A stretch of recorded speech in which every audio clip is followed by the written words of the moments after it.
one of the great things I think that Doug did when he was at Allen, and Scott Koval does that at DeSales as well, always scheduling tough non-conference games. Doug, even if he had a brand new team, I remember a couple years ago he said he never had a team as young as this. He still went out and he scheduled some of the top teams in the state. He's always looking to play teams that either they might see in the state tournament if they would get there, or a team with an up-tempo style to get them used to that style. And at the same time, he would also mix playing some local tournaments, whether it be the hoop group games over at Parkland in January, or hosting his own tournament, usually around the holidays. I don't know how much flexibility you have right now, but have you talked about the non-conference schedule, and are you going to be adding any new teams to the mix over the next couple of years? Absolutely. I mean, I'm from the Coach Snyder, tree. So Randy and I already taken care of that.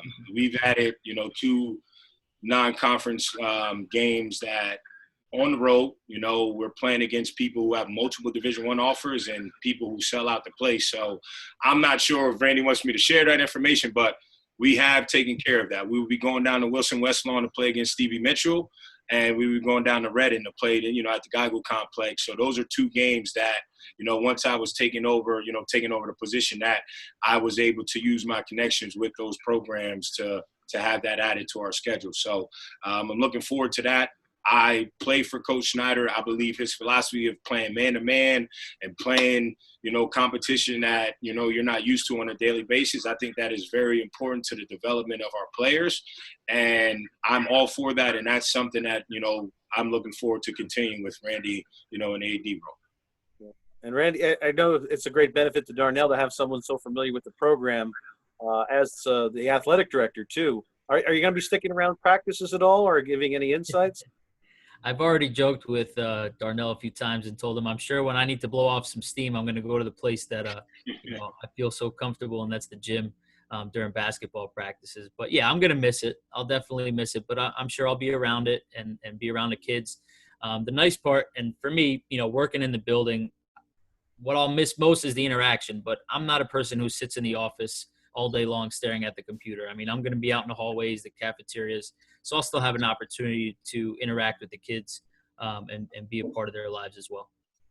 Randy, again, the schedule only has, 22 dates for boys basketball, but I'll just throw this in there. We had Nigel Long on earlier, and I said, I know Chad Lane, this is gone. I know Doug Snyder's gone, but that Liberty-Allen tradition, I think, is very, very important. So two things I think you must do, because remember now, Allen is not going to be in the same division as they were, the old Steel division with Liberty, Freedom, Becca, and Easton. So now, I think that's going to be a priority for you to make sure that Liberty and Deer are on the schedule no matter what, even though you're outside, divisional play. Yeah. So I'll speak to that quick, Keith. We did schedule both Liberty and Deer, actually. Traditionally, our holiday showcase that we host.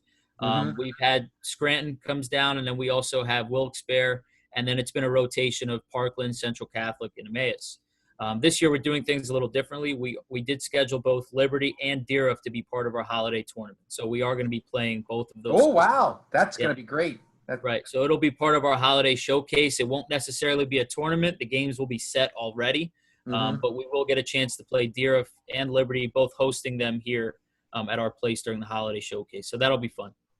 Don't be mad at me, but I have to ask this question because of your friendship with Tume Anderson and, of course, Darnell being close to Ray Barbosa, another legendary Canary, by the way. A lot of people would – I know that you're in a tough spot. Randy, I know you're in a tough spot that – you have to He's go. He's not going to give you the code if you ask this question. I know. I'm losing it. I'm losing a couple beers right here. I'm losing it. Losing a six-pack right here. But people want to see. People do want to see Ray Barbosa, an executive, play Darnell Braswell's Canary team. I'm like, hey, the kids want it. Let's make it happen. But I know you have some guidelines and restrictions. I will tell you, Keith, that, and I know Darnell and I have talked about this before. We certainly will not hide or stay away from playing anybody in the whole state. So really there's no limitations when it comes to who we can play.